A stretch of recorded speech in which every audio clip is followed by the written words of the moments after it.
ஆனால் இந்த பக்கம் ரோட்டில் வந்து ஆட்கள் நடமாட்டம் இருந்த மாதிரியே தெரியல. ஆனால் ரோடு மட்டும் போயிட்டுருக்கேன். இந்த பக்கம் பகலே யானைகளாக இருக்குங்கிறாங்க. இருக்குங்களா? எதுலிங்க? இந்த இடத்துலங்களா? ஓஹோ, பகல்லைங்களா?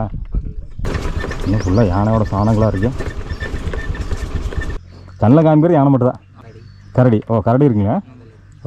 ரோடு எது வரைக்கும் போகும் தெரியல. ரோடு போயிட்டே இருக்கு. ஒரு ஒத்தடி பார்த்த மாதிரி ரோடு போகுதுங்க. காலை 6 மணிக்கெல்லாம் இங்கே ரோட்டு இடத்துல வச்சுட்டு. கரடிங்களா? நானே 2-3 டைம் பார்த்துருக்கீங்களா?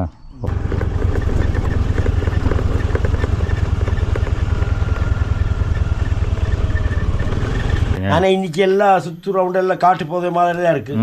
உள்ள எல்லாம் சோலை இந்த தோட்டம் இதுக்குள்ள இந்த மட்டை காடு போகிறோம்.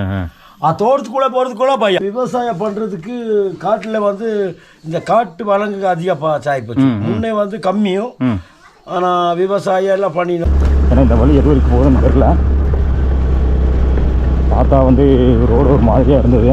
இப்போ வந்து இதுக்குள்ளே தான் இருக்கும். அந்த ஆனியெல்லாம் இங்கே தான் இருக்கு. ஆமாம். அப்போ ஃபாரஸ்ட்கே வந்து ஒரு மனு கொடுத்து பார்த்தா அவங்க என்ன பண்ண முடியும்? எல்லாம் சேர்ந்து துறைச்சி விடலான்னு ஒரு நாள் துறந்தவங்க மறுநாள் வந்தாச்சு.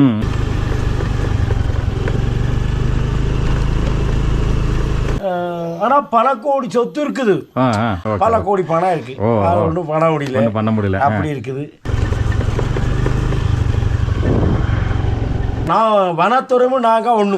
ஆமாம், வனத்துறைக்கு சம்மந்தப்பட்ட மாதிரி நாங்கள் அந்த மரத்தை காப்பாற்றி அப்படி வச்சுருக்கோம். Okay okay.